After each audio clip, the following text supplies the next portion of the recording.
começar nosso culto. Acho que o pastor Filemon, nosso dirigente de hoje, deve estar chegando. E eu sei que foram os esforços dos nossos antepassados que o Evangelho do Senhor Jesus nos alcançou e nós podemos estar aqui comemorando 100 anos da Assembleia de Deus no Brasil.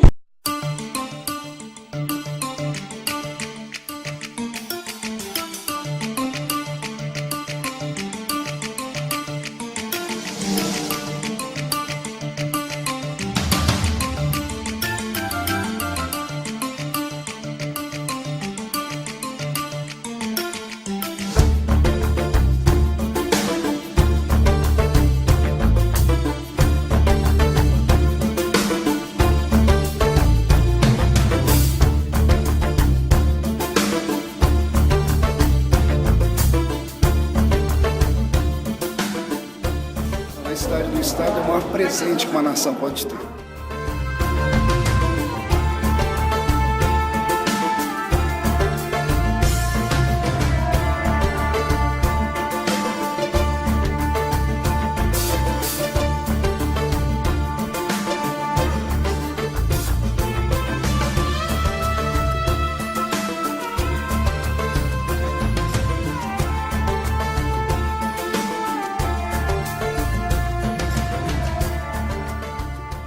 Garantia do Estado laico, que está dada na Constituição de 88, compreendo eu, é talvez a garantia mais ampla e mais correta da liberdade de culto religioso e da isenção do Estado em relação à opção individual do cidadão.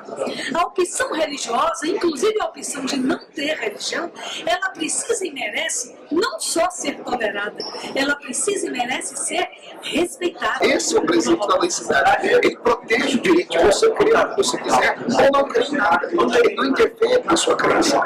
A questão da religião na política, ela é um contexto que se inicia desde o princípio de origem que nós conhecemos da história da vida.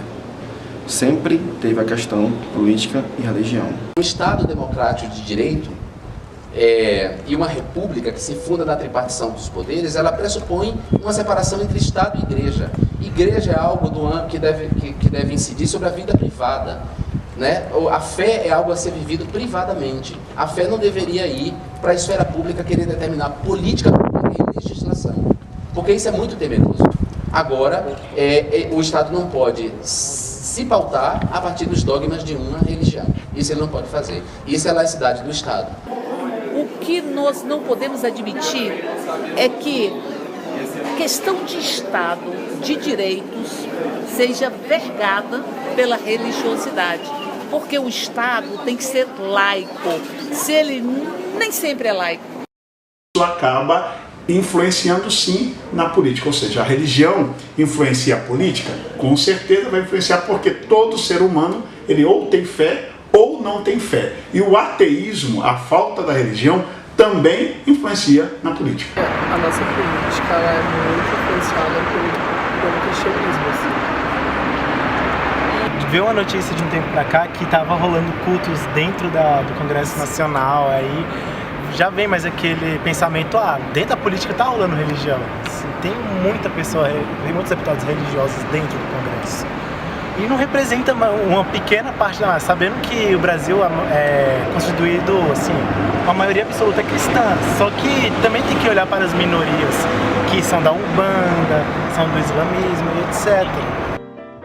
No Brasil, temos 125 milhões e meio de católicos, 18 milhões de pentecostais, 12 milhões e meio de pessoas sem religião e 8 milhões e meio de protestantes. Mais de 5 milhões se dividem entre outros cultos, como Espiritismo, Umbanda, Candomblé, Testemunhas de Jeová, Mórmon, Budismo, Judaísmo, Esoterismo, Islamismo.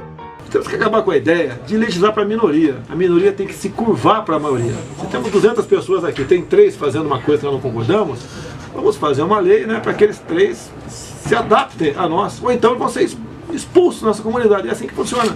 Aqui querem fazer exatamente o contrário, né? Aqui, a semana passada, foi rezado o Padre Nosso na tribuna da Câmara, um ato de parlamentares contra aí, a parada gay em São Paulo.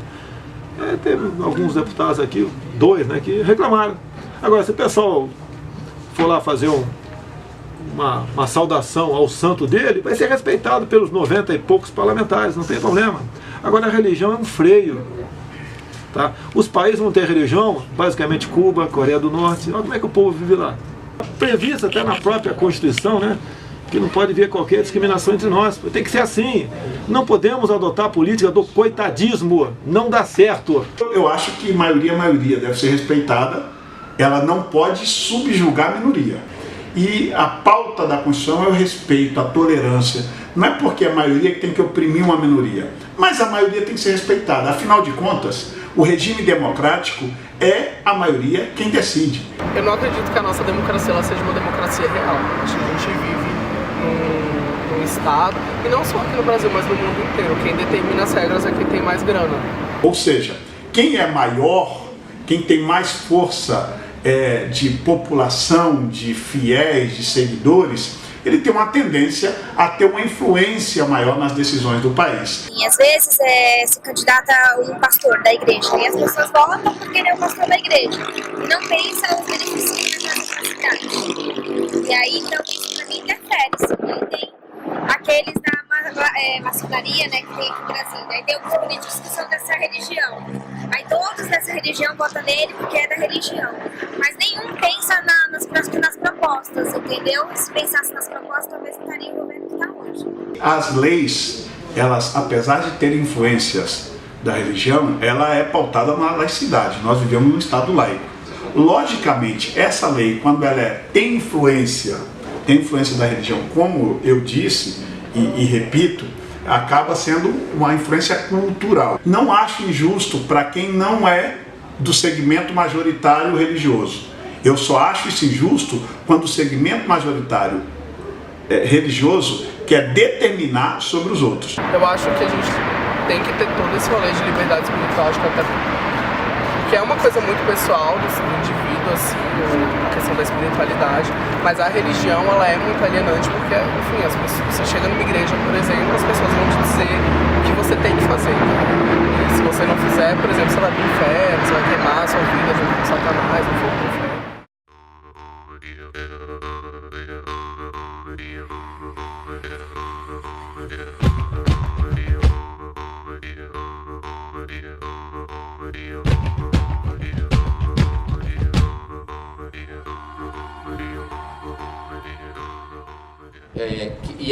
E o que ameaça a laicidade do Estado é justamente o fundamentalismo religioso. O fundamentalismo religioso é um movimento dentro da religião, não quer dizer que toda pessoa religiosa seja fundamentalista, mas é um movimento político dentro de uma religião que quer tomar as estruturas do Estado, as estruturas políticas, para impor aos outros o seu modo de vida, a sua concepção de vida boa. E isso é muito perigoso. O fundamentalismo é o caminho para a ditadura, né?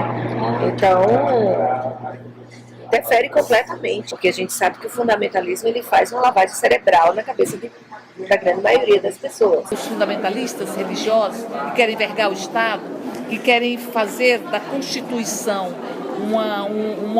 um livro da sua própria religião, enfrentam a própria democracia, e enfrentam a liberdade, enfrentam a construção de um país para todos e todos. Laicidade do Estado passa a ser absolutamente fundamental. Sabe por quê? Porque o rompimento da laicidade do Estado está associado a um projeto de hierarquização dos seres humanos. E tem ser humano que pode ter direito, outros não. Tem seres humanos que podem amar, outros não. Hierarquiza-se os seres humanos. Igreja, não só as igrejas evangélicas neopentecostais, fundamentalistas, mas antes a própria Igreja Católica já tinha reformulado os seus meios de influir no Estado. Uma vez que a Constituição, já desde a proclamação da República, em 1889, Estado e Igreja se separaram. Então, de lá para cá, a Igreja vem renovando as suas estratégias para influenciar no Estado. E a Igreja Católica tinha uma influência aqui muito grande, realizava missas. Agora as igrejas evangélicas realizam culto, os seus deputados vão à tribuna dizer que estão aqui a serviço de Jesus. Isso num país multicultural, num país plurireligioso, com uma formação cultural e histórica diversa, ou seja, portanto, desrespeitando pessoas de outras religiões, desrespeitando as pessoas que não têm religião. Produzem um discurso, por um lado, que é para satisfazer quem está interpelando eles naquele momento, mas a prática é outra. A prática é contrária ao fortalecimento da laicidade do Estado. Não foi um nem dois deputados que subiram à tribuna da Câmara dos Deputados para dizer que o papel deles ali era servir Jesus. E o seguinte, o constitucionalmente o Estado é laico, mas, no fundo, essa laicidade não é admitida por uma grande parte de parlamentares. A bancada fundamentalista é religiosa, quer romper a laicidade do Estado. Romper a laicidade do Estado é romper a liberdade de credo ou de não credo. Romper a laicidade do Estado é deixar que o Estado seja realmente democrático, porque ele não vai estar a serviço de todas e de todos, mas apenas daqueles adeptos a uma religiosidade. Todo fundamentalismo é intolerante.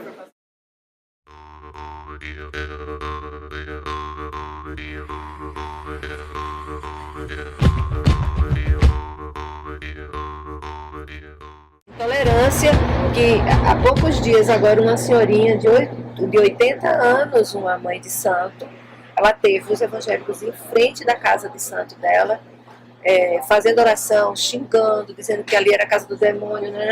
De manhã essa senhora teve um infarto, morreu. A pressão subiu e ela morreu. Quer dizer, e aí, gente, o que é isso? Isso é intolerância religiosa. Cadê? Existe alguma lei? Quantas pessoas na igreja, quantos maridos apanham das esposas quando vão às igrejas? Quantos filhos apanham dos pais quando vão às igrejas? Então nós já tínhamos... Quantas Bíblias foram queimadas aqui no Brasil em praça pública?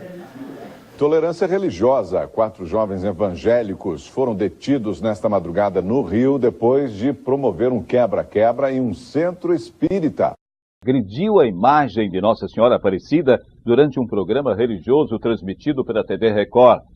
Uma denúncia de bullying religioso chegou à polícia em São Bernardo do Campo, na Grande São Paulo. 3 homens e uma mulher foram detidos depois de invadir e destruir um centro espírita no Catete, na zona sul do Rio.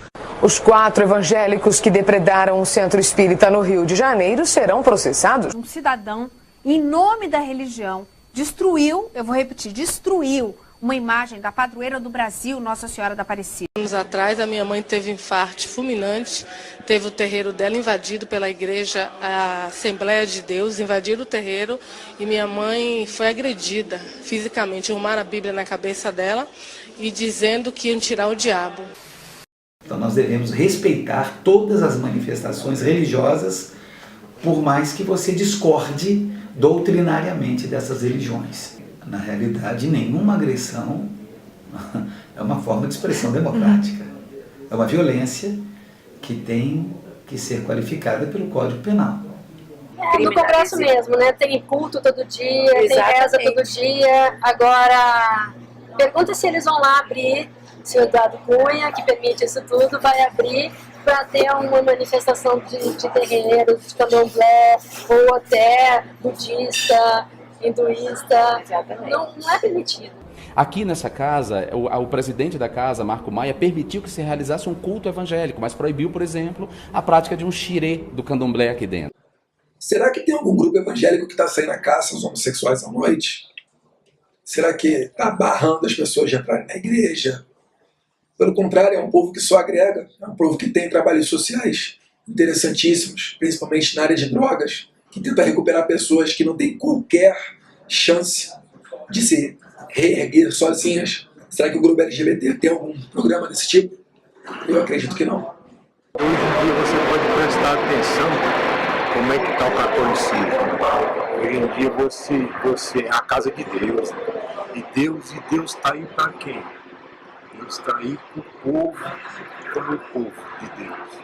O povo necessitado, o povo que bate na porta. Hoje em dia as igrejas é tudo no cadeado, tudo de porta trancada. Então a igreja hoje, o catolicismo, que hoje só são os poderosos.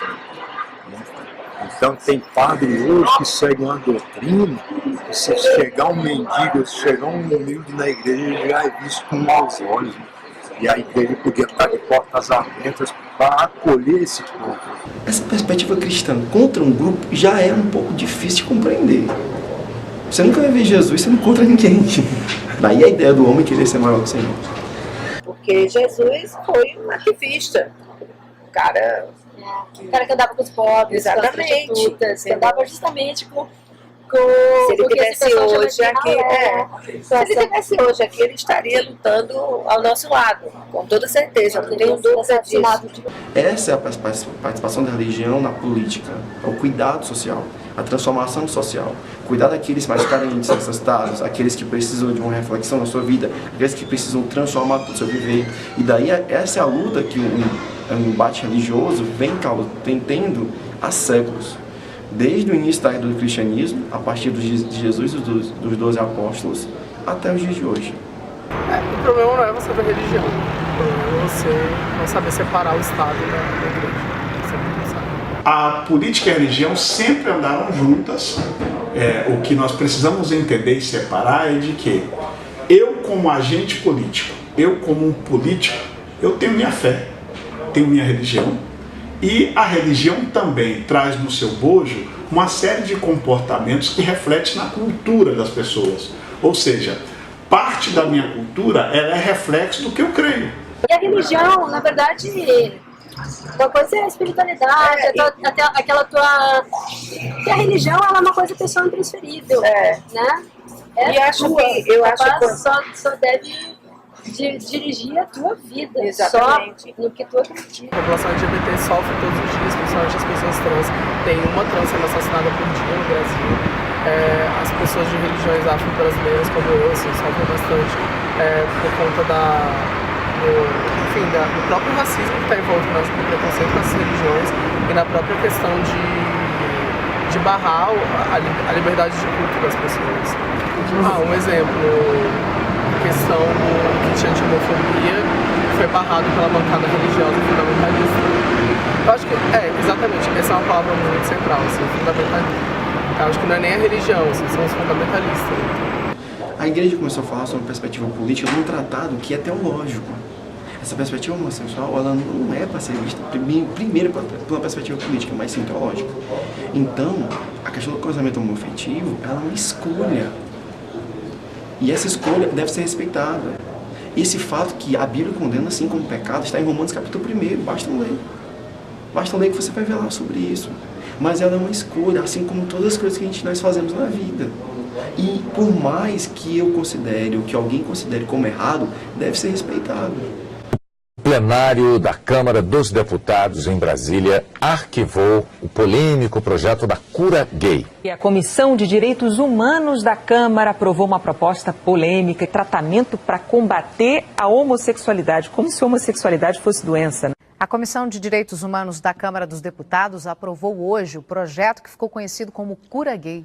Aprovada esta semana pela Comissão de Direitos Humanos da Câmara dos Deputados, presidida pelo deputado pastor Marco Feliciano, o projeto da chamada Cura Gay. Aqui dentro não tem nenhum radical evangélico ou radical de qualquer segmento religioso. Isso aí é colocado goela abaixo para nós aqui. Tudo aqui é plano de poder. Michel Foucault, na sua obra sobre microfísica do poder, ele diz assim: poder, ninguém sabe onde está, ninguém sabe quem tem, mas sabem quem não tem. E quem não tem hoje? Aqueles que lutam pela liberdade, igualdade, fraternidade, sem nunca vender a alma, nem o coração, nem a mente. Esse embate que se tem hoje sobre essa perspectiva da religião na política, ela é algo que deve ser refletido hoje e sempre, para que a gente possa saber qual o espaço de cada um. Já dizem todos no seu dito comum, né, no senso comum, cada um respeite o espaço do outro, mas todos convivendo no mesmo espaço, parece até antagônico, mas é verdadeiro. As interferências religiosas não podem partir baseado num princípio de lei religiosa. Ela deve intervir para uma participação de cooperação de transformação social. E se rompe a laicidade do Estado, se acaba com a possibilidade de termos políticas públicas de qualidade. Porque aí você não vai, a política pública não vai atingir todas as pessoas, vai atingir apenas as pessoas que estejam de acordo com a religião que for estabelecida enquanto religião no próprio Estado. O país segundo está aí para que a gente possa aprender com ele. E nós temos que ver qual é o nível de democracia, o nível de paz, o nível de tolerância, o nível de respeito para o outro, que é fundamental para a construção da paz, que existe nos países onde se rompeu a laicidade do Estado, onde não existe ou nunca existiu a laicidade do Estado. É só dar uma volta pelo mundo para saber que o fundamentalismo, que é intolerante e que pressupõe o rompimento da laicidade do Estado, pisoteia a nossa própria Constituição e a nossa própria humanidade.